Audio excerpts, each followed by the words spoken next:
anniversary. Get ready for your business to break through barriers when you purchase a Business Beyond Borders package. This is your chance to showcase your products and services on our YouTube platform and radio airwaves. We will bring your business beyond the borders and screens, grabbing the attention of prospective customers, eyes and ears, then finally their hands, as we compel and bring them to visit your business. But wait, get this, we will also visit your business and create a captivating video feature about your offerings, which you get to keep. Expand your reach and connect with audiences with Business Beyond Borders. Find out more at 876-630-1210 and speak to a sales representative for more details. All this and more only on Nationwide 90 FM. The new revolution in media.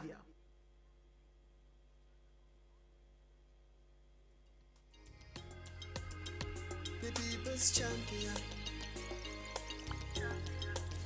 Our mission is love. Our vision is love. Jamaicans for justice. The people's champion. Justice, justice for all. Justice under the law. Justice, Jamaica demand. Right to life, right to liberty. Justice, justice for all. Justice under the law. Justice, the people demand. Right to life and security. Oh, what a joy. Oh, what a peace. How great this country could be. Respecting your rights. Respecting human rights. Happy Monday, happy Monday. It's certainly a very good day to be here. My name is Michael Jackson, Executive Director of JFJ. And I'm Jade Williams, Policy Research and Advocacy Manager at JFJ. So, welcome to all our listeners, those who are joining us via Radio Land, those on the YouTube platform for Nationwide, and those who are on JFJ's YouTube platform as well. Thank you so much for continuing to stay with us. Today's topic, we did say that we're going to have discussions as we near the general election on our right to vote and the electoral process, because I think sometimes when we look at these fundamental critical issues, we lump it up and say just politics that. And I think sometimes we don't recognize or appreciate that these discussions are fundamental to our governance structure. Yeah, I remember someone on Twitter asking, why is JFJ talking about reforming the cabinet? And just for those who may be wondering, this is a governance issue. It talks about the fundamental branch of government, which is our executive branch, and how that relationship navigates with the judicial branch and the legislature. Very, very important discussion. So let's not put our governance and our constitutional framework matters down to politics.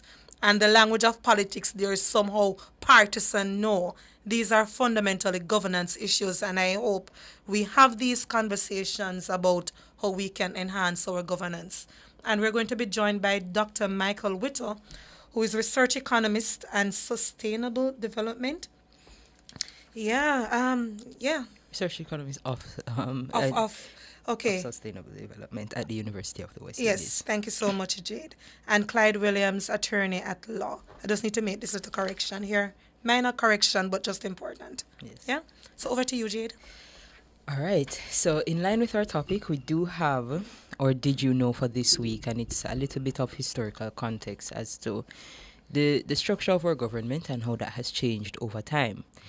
So our executive would have gone through some changes since the 1940s. In 1944, we saw an executive council with 5 elected members, 3 officials, 2 nominees, and that would have been led by the British governor. So we were still under British rule at that time. 1953, we saw the council expanded to 8 ministers, and that created the chief minister role, which would have enhanced local control. And this would have also established the ministerial system, which would have granted elected representatives more responsibility for internal affairs here, including the judiciary and the police, etc. In 1959 now, we would have seen the premier system, which would have granted nearly full internal self-governance, and then the cabinet would have taken charge of most of our government activities except for foreign trade and defense. And if you look at that last date, it's 1959, so you know that after that, in 1962, we would have gotten our independence. Mm-hmm. That was period of West Indies Federation, the first and only referendum that we've had in Jamaica. Just a little bit of added Did you know the first chief minister was Alexander Bustamante, and our first premier, as you're aware, is Norman Manley. Just a little bit of added context there in terms of the did you know as we learn our history and the process that we've gone through for constitutional reform and decolonization, severing the ties from the British monarch. All right, and that process continues. Indeed. Thank you for that additional context as well. We do also have a trivia question for today. It's fairly simple, so I'm expecting a quick answer.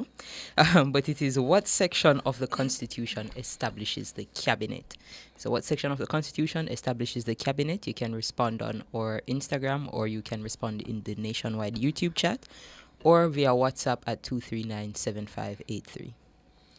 All right, so let's get right into the program because I know we want to have a fulsome discussion. So whatever things happened last week, we will touch on those towards the end. But I just wanted us to go fully into the discussion. So the cabinet, which falls within our executive branch of government, is the highest decision-making body. Remember, our Prime Minister, the Honorable Dr. Andrew Holness, as the Prime Minister, is our head of the executive branch of government, as head of government, so to speak. Yes, the Constitution, as we currently has it, mandates that there should be a minimum of 11 cabinet members, but it does not specify a maximum, so there is no upper limit there. And this had led to questions as to whether or not we should be looking at an upper limit, or if these ministries, these bodies should be more clearly defined in the Constitution, because it doesn't list what they are. So we know that we have ministers with portfolio: Minister of Health, Minister of Foreign Trade, Minister of National Security, but we also have the provision which is Minister without portfolio. For example, you may have Minister without portfolio with responsibility for something, Minister without portfolio with responsibility for X, so you do have that particular provision, and that also has sparked some debate whether or not we should eliminate that particular position altogether, or whether it's just a matter of streamlining the size of cabinet. Now, there is also another provision not in the cabinet, let's be very clear. So the cabinet consists of the ministers with portfolio responsibility and ministers without. But we also have state ministers, what you also call junior ministers. They do not sit within the cabinet, but again, they support full cabinet members. So, for example, Juliet Cuthbert Flynn, she is the Minister of State, now in Ministry of National Security. She was in Ministry of Health before. And we have Alando Terrilong. The question is, should that particular position also be eliminated as junior ministers, as we also call them? All right. So, I think, I don't know if we have our guests on. Mr. Whittle. Okay. So Dr. Whittle. Yeah. Dr. Whittle is on. Dr. Whittle, welcome to Let's Talk Justice. Are you hearing us?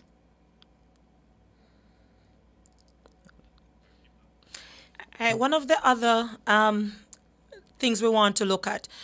Now, we are talking about the cabinet and by extension, the executive branch of government, but it also has implications for how our legislator is designed. Where do we get these ministers from? We know that our ministers are from the lower house, your members of parliament. No less than 2, no more than 4 of our senators can also be appointed as ministers. So you have that kind of overlap, fusion of power between the executive and the legislator. And I think the language I've always used is that the executive branch, in some instances, usurp and undermine the power of the legislator, basically renders it impotent in some instances. Why do I say that? Cabinet have their discussions. Cabinet make proposals. Then they bring it to Parliament. And in some instances, you see where things just ram through Parliament. And then, of course, you have the backbenchers. Yes. Always that sound. And then you don't hear a lot from them. I can hear the hand sound, whether it's fast-paced, rapid succession, and so on. But you don't hear the voices. That's another conversation for another day, though. And a recommendation that was made, Jade and listeners, by former Prime Minister Bruce Golding on expanding the standing order so you hear a little bit more from the backbenchers because, again, we vote them in. We need to hear the voices and not just this. right? I wonder if you're deafening our listeners with, No, with no, your no, bench no, no, no, tapping. no. Once you follow Parliament, and most of the listeners are nationwide, they do. Yes. Them accustomed to The noise. right, quite accustomed to it. We have Dr. Rita on. We have Clyde Williams as well. Yes, I think I'm hearing you now, Dr. Whittle, if that was you. Yes, this is me. This is me. I'm struggling with devices here because my computer went down, unfortunately. So I'm doing my best. Thank you so much. And for those, I'm a student of politics, Dr. Witter, so I've seen you in documentary like Life and Death and so on. So it's a personal pleasure of mine to have you on our reader program. Thank you so much. Well, I'm privileged, of course, to work with you guys. You're doing important work, and I am not a student of politics. I'm a student of, um, I would say, sustainable development from an economics discipline perspective. Yes. But I mean, I don't see any inconsistency. All right. Just to start us out. Yes. Where do you stand, Dr. Witter, on this issue of the cabinet, its size, and just generally, your position and just the areas of reform as you see it, and then we start going into some finer details. My problem is that there's a bigger issue, the issue of governance of the society. And governance always has to deal with what is the objective. I'm assuming if you're talking about sustainable development, then we have to deal with the whole apparatus of governance in the society. Conceptually, for me, the cabinet should deal with policy, public sector deal with implementation. What has happened in recent years, I think, going back several decades now, is that the political directorate has shifted more into a managerial role and less into their leadership of the society. There are good reasons and bad reasons for that. I mean, certainly the public sector needs as much strengthening as is necessary, and that is recognized. They're trying various things to do with that. We can argue about how successful they are. But what is clear is that the leadership in terms of policy formulation has fallen down pretty badly. And therefore, to me, that is the context in which I would discuss it. Now, I saw in the cabinet that you must have, at the transition into independence, you must have 11 cabinet members. Yes. I don't know what is the reason for that number, but let us say we have that number. Then the question is, how do you organize the policy formulation within the parameters of the number of cabinet spaces? Now, when I tried to do it, I could easily use just 11 cabinet ministers alone. I don't think we need more than that. However, again, it depends upon how the various policy leaders are coordinating their activities. So, for example, I could see a Ministry of Education and a Ministry of Health, but it would seem to me that both of them have to work so closely together that, in effect, they would have one broad policy direction, and that would translate into the interaction between the public sector, the administrators, the bureaucrats in each ministry in such a way that it is more coordinated, that we move more towards a joined up government. I mean, in our system now, if I'm in education and you are in health, I can't really speak to you. I have to go to my PS, who will go to your PS, who will then go to you. That is a system that was designed by the colonialists to keep a colony from changing. We need a government system that is agile and flexible and pushes the country forward. So all I'm saying is that I think that the issue of the size of the cabinet has to be considered in terms of what role you see for the cabinet. I see it as primarily policy making. and that I don't think can be discussed, or rather, I think it would be better to be discussed within the context of the broader capacity of governance, the reasons for governance, and the mechanisms for governance.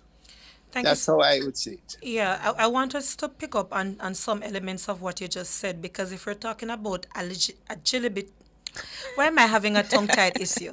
The government being agile and flexible in how they are approaching governance, and the fact that you're going to be changing from time to time, should we have defined ministries or not? How do we define the size of the cabinet based on, funds and so on? So I just wanted us to pick up on some of those discussions when we return.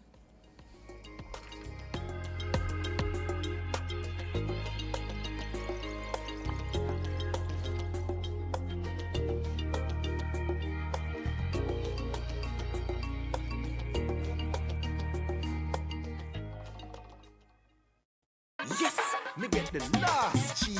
Taste the beat. Brothers and sisters, at the end of Easter service, we have cheese. Taste the beat. But one day we get no bun and cheese. Taste the beat. Serve, sell me some bun and cheese. Taste the beat. Why, this looking nice with some tasty cheese. Taste the beat. Could I have some cheese, please? Taste the beat. Make we get on real bad with the tasty cheese, boy. We have the rhythm and the tints for you all, Easter.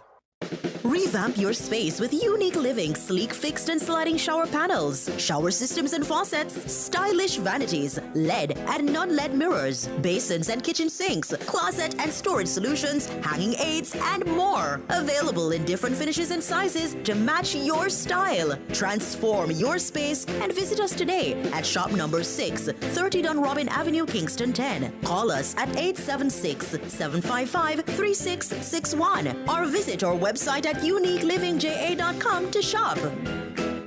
Big news! The Big Bite Food Safety Show now airs on Nationwide 90 FM with your host, Alison Richards, the Food Safety Girl. Join Alison every Tuesday from 1 to 2 p.m. as she serves up expert advice, tips, and insights on everything food safety. Stay informed, stay vigilant, and remember, food safety is everybody's business. Don't miss a bite of the action. Tuesdays at 1 p.m. only on Nationwide 90 FM, the new revolution in media. Join us on our next episode for Fish Tales, keeping seafood safe this Lent.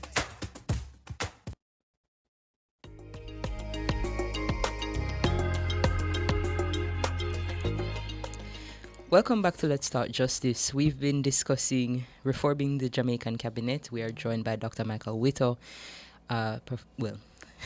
from the University of the West Indies, who is a lecturer on research economics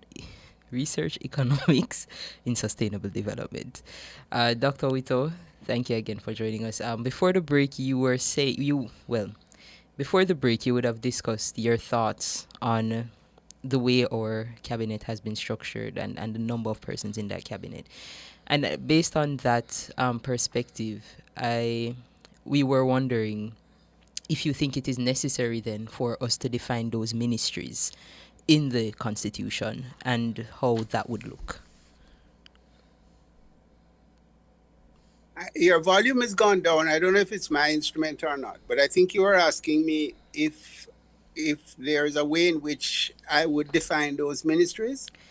Well, I think firstly, if you think it is necessary for us to define the ministries within the Constitution, and then yes, how would you do so if you think so?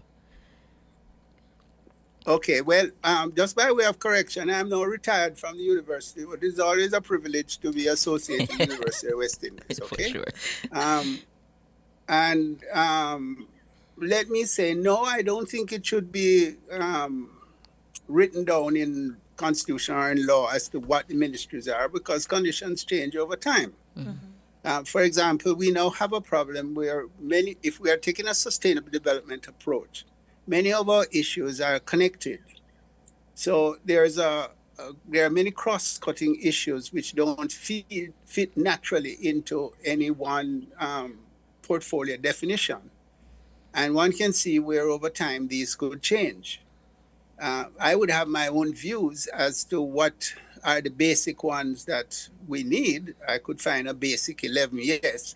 But who knows what 20 years from now will yield. I know 20 years ago, for example, or maybe a little longer, environment would not have been on the radar then.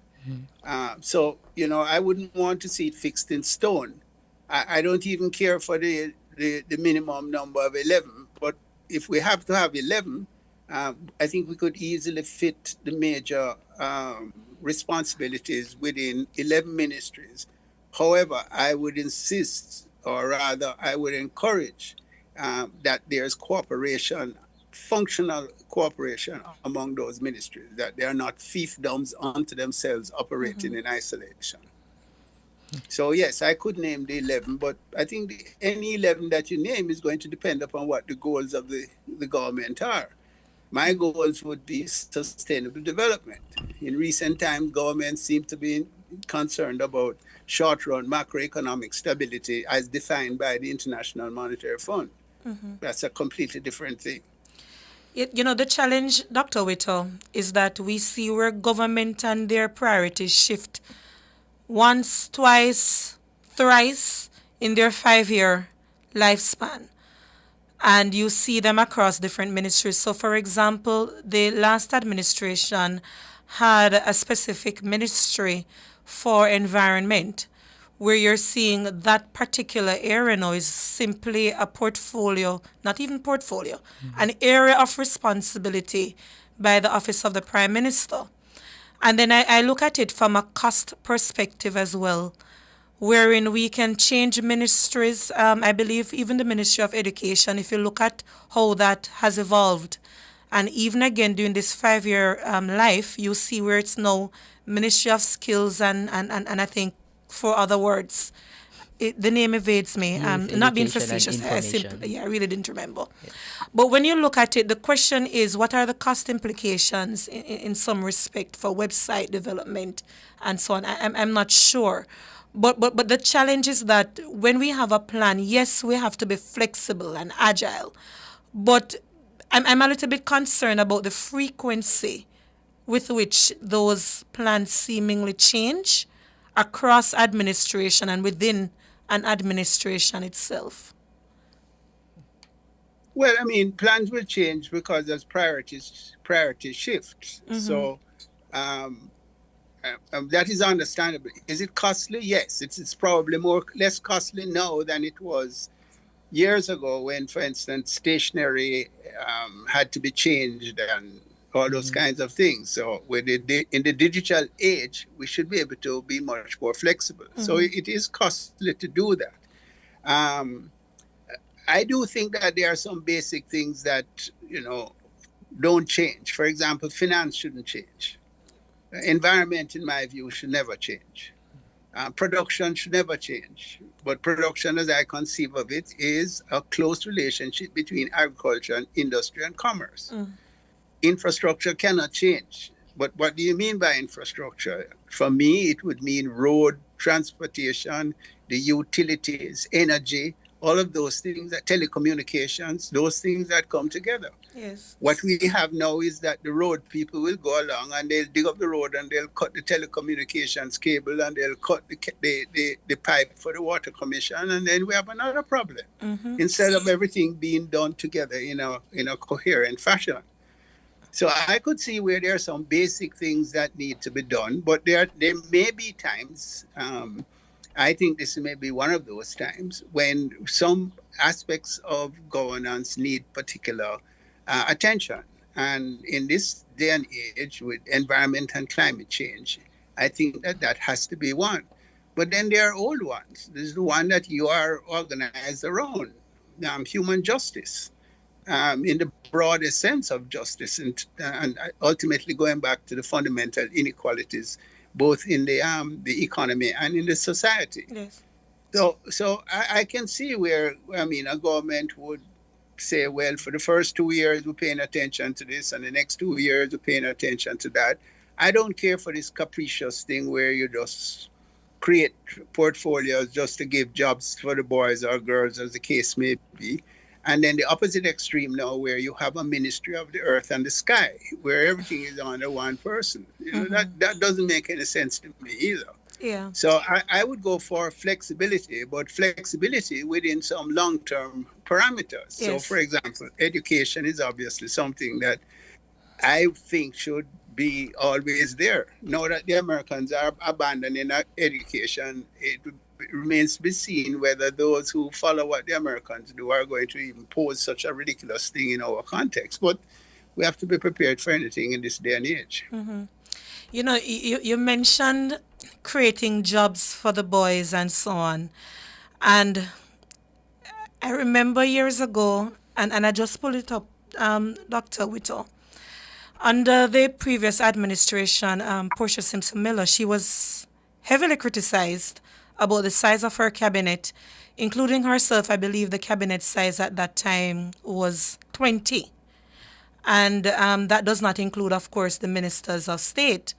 And our current cabinet, I believe it's what, 18 or 19, again, does not include ministers of state.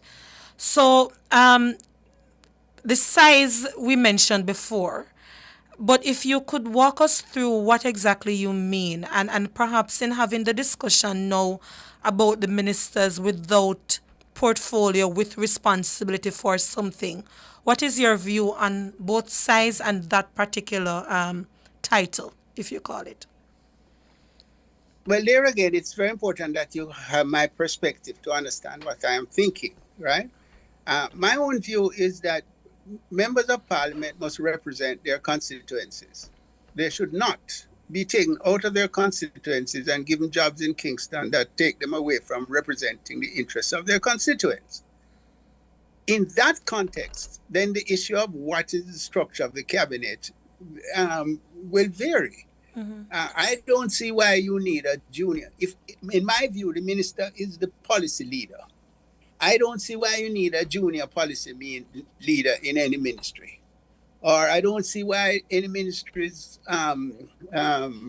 responsibilities should be divided up and you have a policy leader for one and a policy leader for another underneath the minister's own policy leadership. I don't see that. I see where the minister needs, every single minister needs to have a continuous dialogue with the informed constituents in the country. This thing where they think they know everything is just ridiculous. Nobody can know everything. The universities, the tertiary institutions, students in their training should be part of the advisors to the various ministries and so on. So if you take that kind of perspective, then you don't need a junior minister for environment. It doesn't make any sense to me. But if you're asking me about the way things are now, I cannot figure out what is going through the decision makers' heads, other than responding to internal political pressures to provide jobs for people who they see as going to become a minister or a leader of the party somewhere down the line. And therefore, this becomes some kind of an interim, position to train them to be minister. And just to clarify for the listeners, that was in response to the junior ministers, state ministers.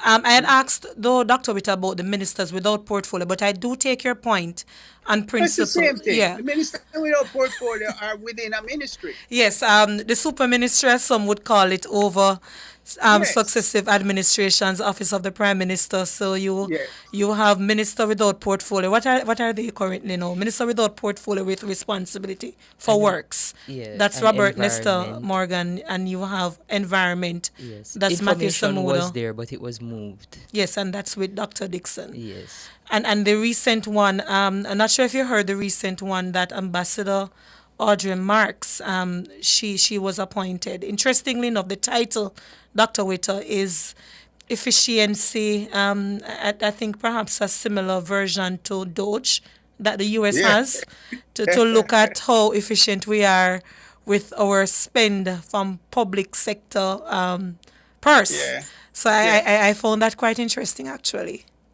Yeah. Well, I repeat, each minister needs a political leader in the sense of someone formulating planning and policy. And in that process, there is room for many, many voices, both physically present as well as in this day of the internet. There's no reason why somebody from Sablamar can't have a participation in a discussion about road construction or telecommunications. There must be a vehicle to allow other people's voices to participate in the policy-making process. So participatory governance. I'm going to ask you to hold the thought, Dr. Witter, please. I will pick up after the break. Okay.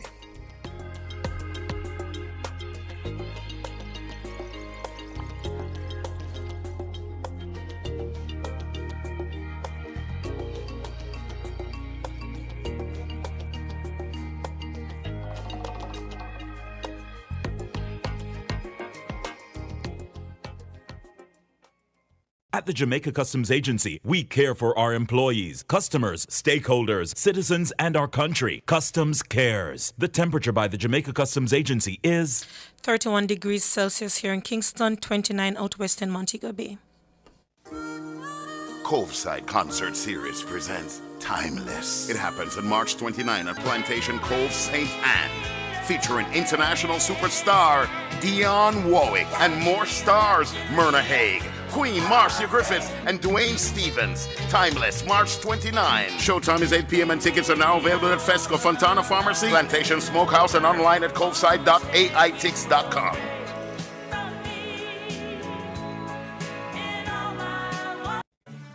Looking for a gym that's got it all? Welcome to Express Fitness, where fitness meets convenience. With 24/7 access, you can work out whenever it suits you. And with island-wide locations, we're always close by anywhere and anytime. Love classes? We've got them. From aerobics to dance to spin, you name it, we've got it. Our certified trainers are here to take you on a journey. Call us at 888-FITNESS or visit our website at expressfitnessja.com. Express Fitness, your goal or mission.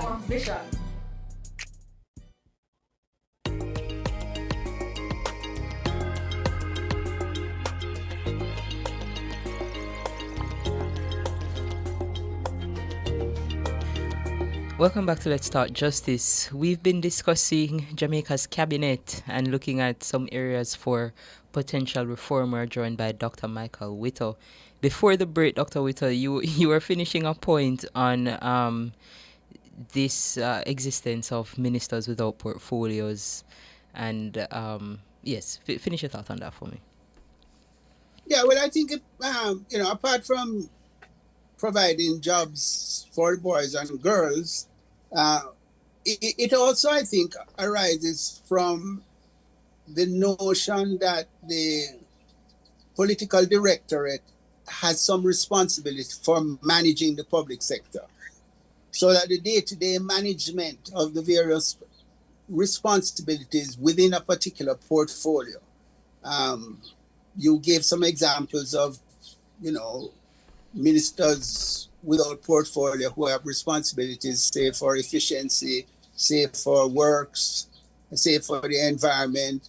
I think it has to do with the notion that they should spend more time with actual management of the institutional infrastructure that implements those policies, rather than provide leadership. So, and this is where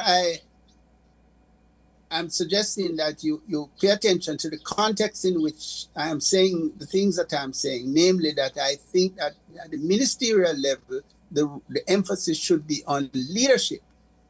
And you find other ways of strengthening the public sector to provide for implementation of the plans and policies that come from leadership. So that would be my thinking on the ministers of portfolio and the parliamentary secretaries and all of these lesser functions within the ministry that maybe they're not so necessary. This is not to say that their voices are not important, but that the roles may not be so necessary in a restructured cabinet. Yes. Thank you so much for that, Dr. Witter, because, I remember a few years ago, the ministers without portfolio, Those scenarios were described sometimes as a retirement lounge as well in previous administration. So yes, there have been criticisms over the years. So clearly room for reform necessary. To segue into another bit of the conversation, Dr. Witt, I'm not sure if you have any thought on this. We see the overlap between the executive branch and the legislature because our cabinet members come from both lower and upper house.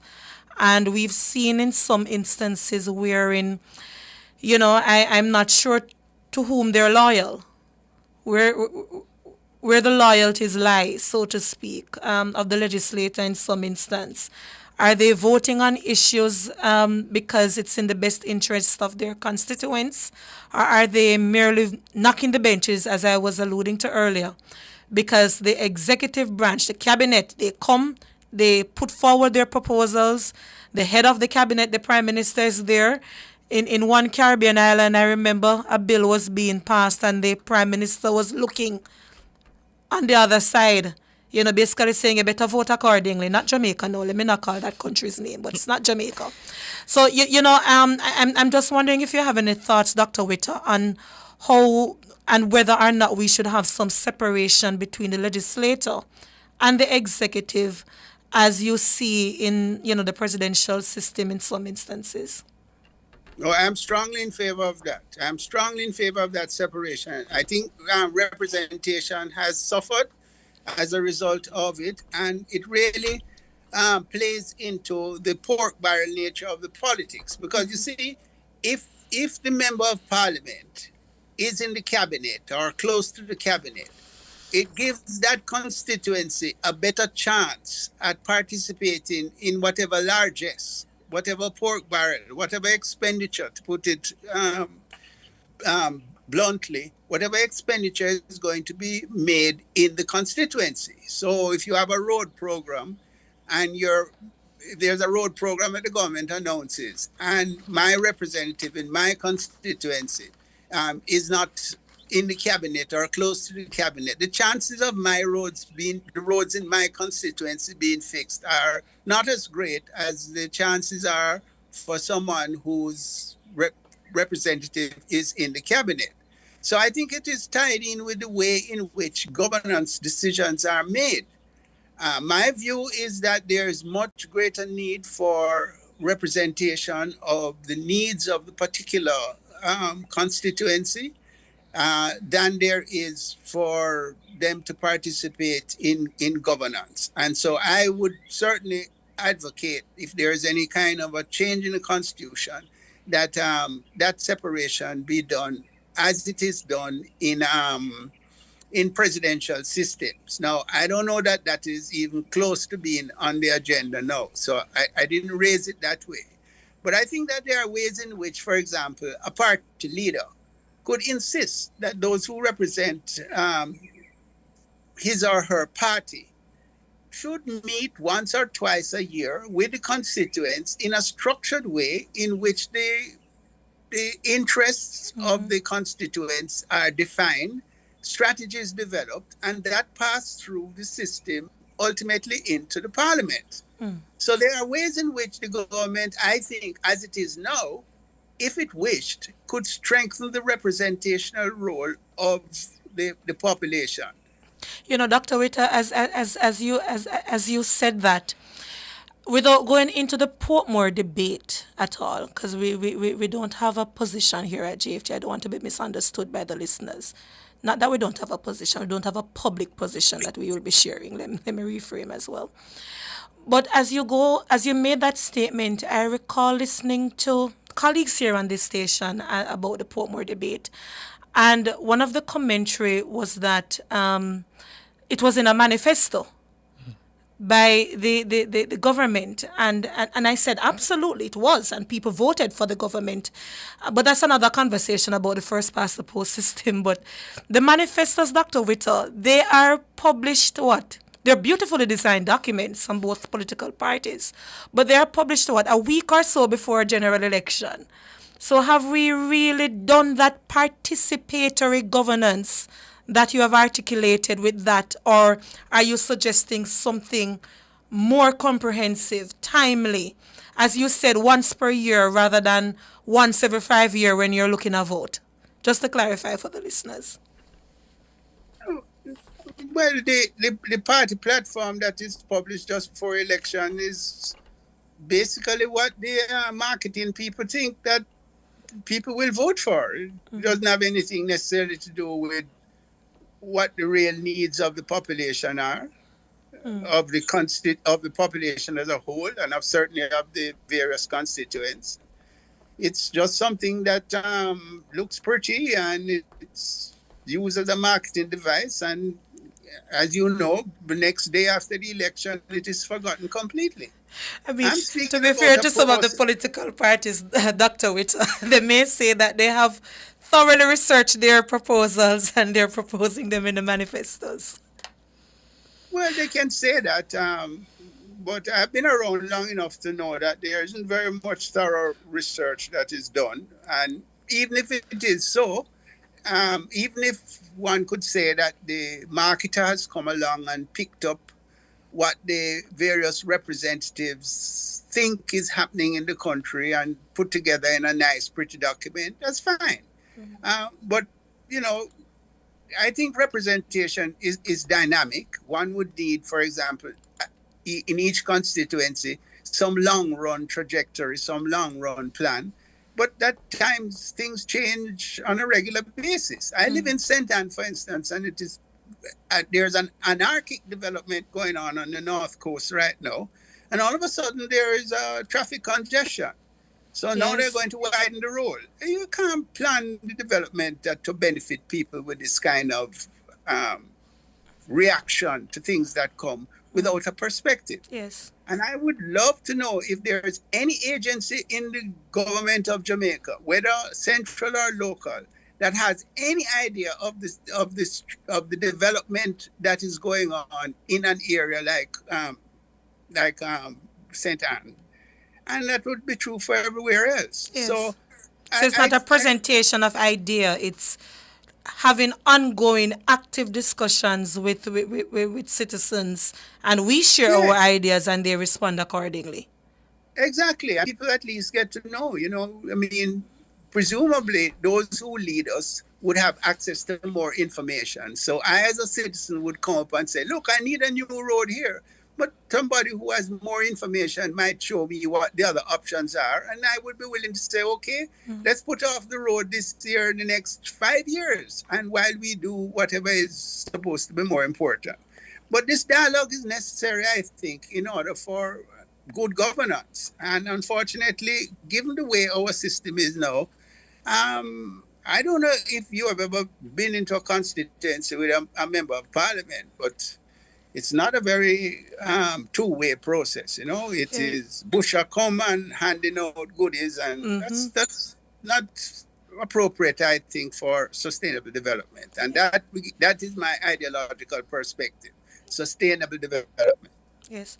Before you go, Dr. Witter, just to indicate that the constitutional reform process, I'm not sure if you remember the language in it, but the Republic Bill, it actually very clearly says that the cabinet structure will be retained. So in other words, from what I gather, Dr. Witter, it doesn't seem as if we're going to be having any real electoral or governance reform to our branches of governance and how they are structured and operated, which is fundamentally disappointing in our humble opinion here. I'm not sure your thoughts on that as you close out and any appeal that you would have to the Ministry of Legal and Constitutional Affairs. Well, from what I understand, there is very, very little for discussion in these proposed changes that are there. The government has decided on a limited range of changes, and it's not open for discussion. What we are going to be faced with is gathered in formal meetings in which we are told what the changes are going to be, and they are going to be nibbling at the edges. There's nothing fundamental about the changes that have been suggested. I could have missed it, but that certainly is my impression. Yeah, agreed. So we have quite a bit, Dr. Witter, because these are things that we've been discussing for decades. I've read in the political history books. And again, disappointingly so, it doesn't seem as if it's going to be on the reform agenda.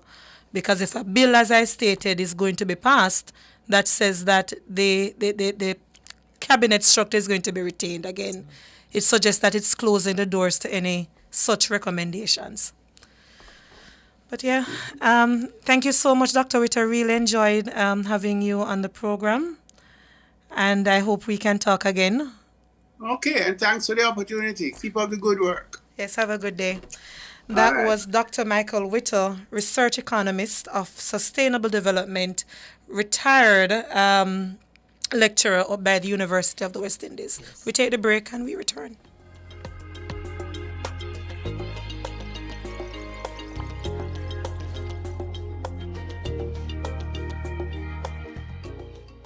Hey there, commuters, big news! Your JUTC Smart Fare cards are here! It's time to swap out those old Smarter cards and step into the future of easy, efficient travel. We know transitions take time, but let's get started. Here's how.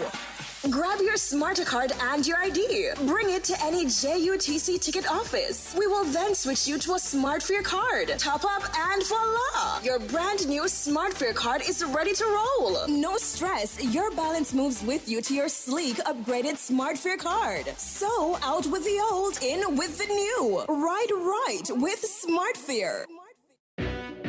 Calling all tradesmen, small contractors, skilled workmen, and small entrepreneurs. Whether you want to start or expand your business or get equipment for your projects, Total Tools will help you tool up and expand your business. Get up to $500,000 to borrow, up to 2 years to repay, and interest rates as low as 3.99%. Come for your loan to get your tools. Offer ends June 2025. Visit Total Tools in Kingston, Ocho Rios, and Drex Hall to get a loan for every tool and every trade.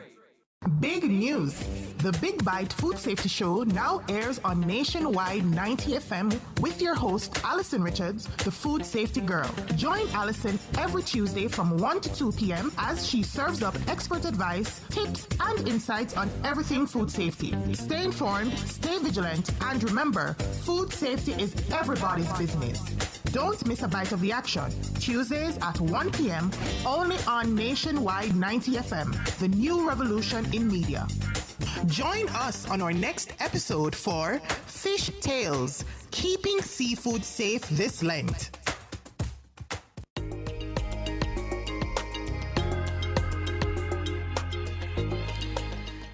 Welcome back to Let's Talk Justice.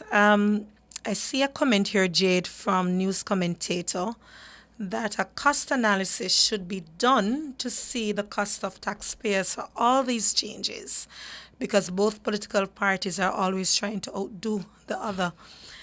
You know, to our listeners, just to say, we shared a comprehensive document on JFJ's proposals for constitutional reform. You can find it in what that thing is called, Jade. It's called Linktree, but if you are on our social medias, you'll see a link at the top of our page. Once you click it, you can scroll down and you'll be able to access that document.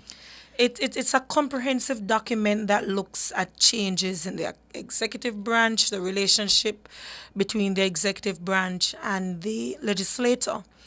And we have articulated that we should have full separation between the legislator and the executive branch, because we need to get to a stage wherein we have more robust discussions on matters rather than laws being passed according and in line with political party preferences. I think we need to minimize that as much.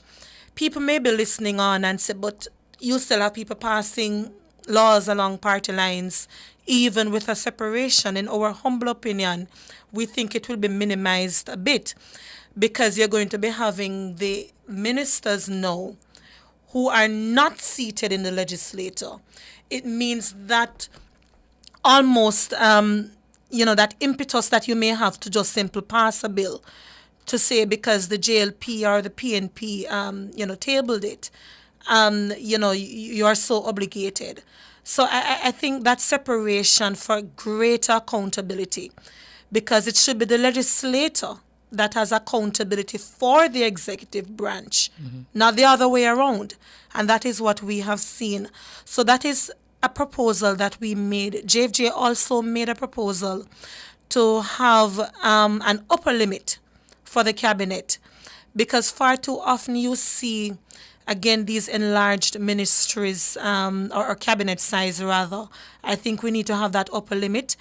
We made the recommendation that some ministries should be defined, because even if you have the need, and you will have the need for flexibility, a lot of that flexibility will be so seen perhaps in working committees, technical groups, interministerial groups. It doesn't necessarily mean that the name of the ministry itself ought to change or ought to be established. Because sometimes if you look at the genesis, the reason and justification for some of these changes, you question and question the government as to why. Is this because of party loyalty or otherwise? And in recent times, we have seen where people don't get their ways with the seat selections in their constituencies. And then you see some appointment being made somewhere. And I think we have to start questioning those things, because guess what? This is a fundamental governance issue. And I think we have to be a little bit more probing as citizens as we hold our governments accountable. Yeah, I think especially the proposal to have an upper limit, I think kind of goes to some of what Dr. Witter was saying in terms of a level of prioritizing our policy directives. And I think having that upper limit would kind of force us, even as our needs evolve and change. You can't exceed this number, so therefore you must be. So how would we make this more efficient in order to ensure that this additional consideration is met? So I think that is an absolute necessity. I think we move a little bit too fast when, again, consultation is necessary. I think we move a little bit too fast when we're making these decisions. Not to say that there isn't need for additional support to get certain things done. But if you look at, a portfolio like efficiency, innovation, and digital transformation, and then also look at a Ministry of Science, Technology, and I think efficiency is in that name as well. No, it's not in the name, but that's headed by Daryl Vaz. Yes, yeah. And you look at an entire ministry for that, which would have started the process for the needs, and then now the needs is under a new Ministry of Information. It's kind of looking like this is under OPM, yeah. Yeah, it's kind of looking like not only a duplication of efforts, but a duplication that may make these efforts less efficient as you are moving these portfolios from different areas, expanding them in different ways. How would we see oversight of all of these different things when they're under three different portfolio ministries, whatever? Yeah, and then you start questioning what are the key performance indicators. Again, you have the Ministry of Economic Growth. What are the key performance indicators that will necessitate another ministry with some elements of that being recreated? So, again, this is a discussion I've personally heard. I think the loudest for me in my recollection, Jade, was during Portia Simpson Miller's time. It was 20. And I remember the criticisms were quite loud there. Why do you have so many members, and how do you hold them accountable? And what exactly are you asking them to do? Is it duplicating efforts? I look at the value of some things as I personally have these conversations. The minister without portfolio, is that responding to new and emerging issues? Should we abolish it completely?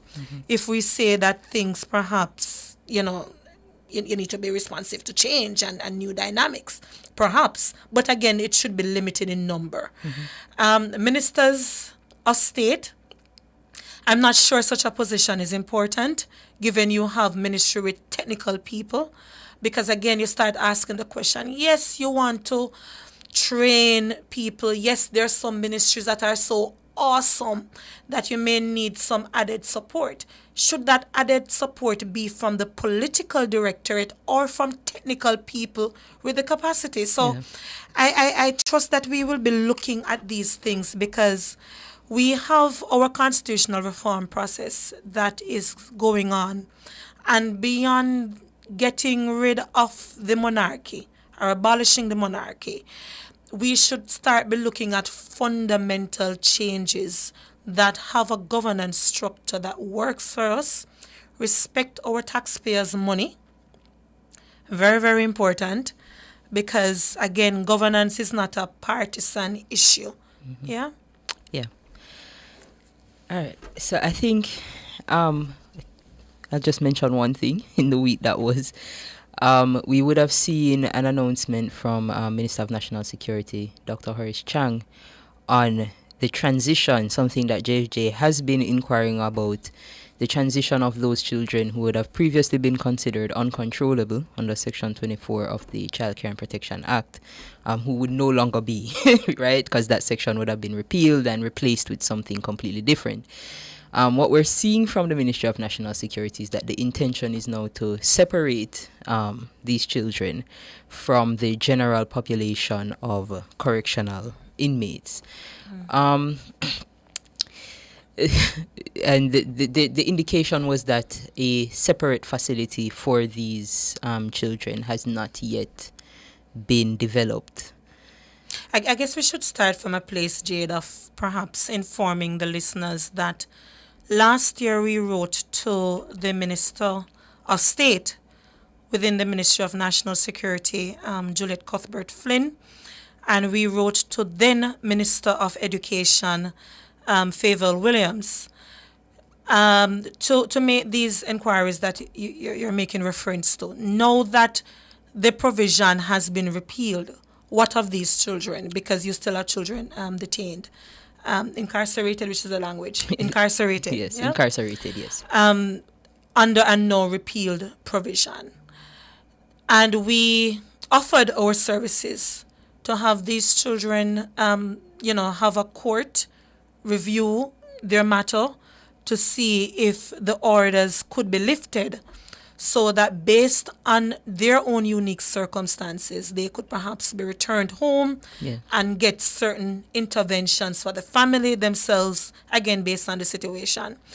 We did not get a response from the then Minister of Education, Favour Williams, but we had gotten a response from Juliet Cuthbert Flynn, quite a good response, quite willing to work with us to say that there was this transition home, not transition, a home. A rehabilitation facility that would have been finalized, that the area was identified and that it would be finalized. Yes, that was last year. Yes. We sent some follow-up letters since here asking about it to the new Minister of Education, Dr. Dana Dixon, and she responded to say that this facility will be built. I think it's concerning, though, that we're getting the update that it will be done. The question is, what is the status of the children now? Yes. Because if we acknowledge that some of the offenses for which these children were incarcerated, be frank, they were not offenses. They would have been incarcerated on the basis of being uncontrollable, which was just, this correctional order was just one of the orders that could have been given in this state. So in and of itself, it wasn't even an offense per se. Exactly. So, the question is, what of these children know and what should be done now? And whether or not a facility should be built. Should all these children be placed in that facility? Or should we utilize existing social intervention programs and have those children, again, a court order issued to lift the previous, and the children can go home and some family intervention is held? So I think we need to follow up with the minister on these questions. Yes? Yes, most definitely. So I think I do need to give the response to my trivia question. It was quite easy, and it was just the section that established the cabinet in the Constitution. The answer was Section 69, and our winner was news commentator. So you can respond to the WhatsApp. I'm sure you're very familiar with the number by now. And we will reach out to you with your prize. I see a comment here from Ken Youth Mullings. No, Ken Youth. the cabinet and governance is a governance issue and a politics thing that. So I want us to level up our thought process around these matters because far too often we talk about politics. None of politics this in the partisan way that we may be using the word. It's a governance issue. So we have to level up our thought process a little bit because otherwise taxpayer money, hold people accountable and so on. So please just change the tune a little bit. But tune in next week and we talk some more, can you? On your bone of contention, it seems. But no, it's not politics, this. All right? Yes, so, thank you so much for joining us. I'm Jade Williams. And I'm Mikhail Jackson. Have yourselves a great week. Jamaicans, by justice, the people's champion. Justice for all. Justice under the law. Justice, Jamaica demand. Right to life, right to liberty. Out of many we are one in a Jamaica. Make it a better place for the boys and girls. Created equal by the creator. For equal rights and opportunities. No to unlawful detention and police brutalization. Class, gender, race or religion. We not tolerate discrimination. To join the fight against injustice, contact us at 755-4524 or JamaicансForJustice.org. The people's champion. Looking for a gym that's got it all? Welcome to Express Fitness, where fitness meets convenience. With 24/7 access, you can work out whenever it suits you. And with island-wide locations, we're always close by anywhere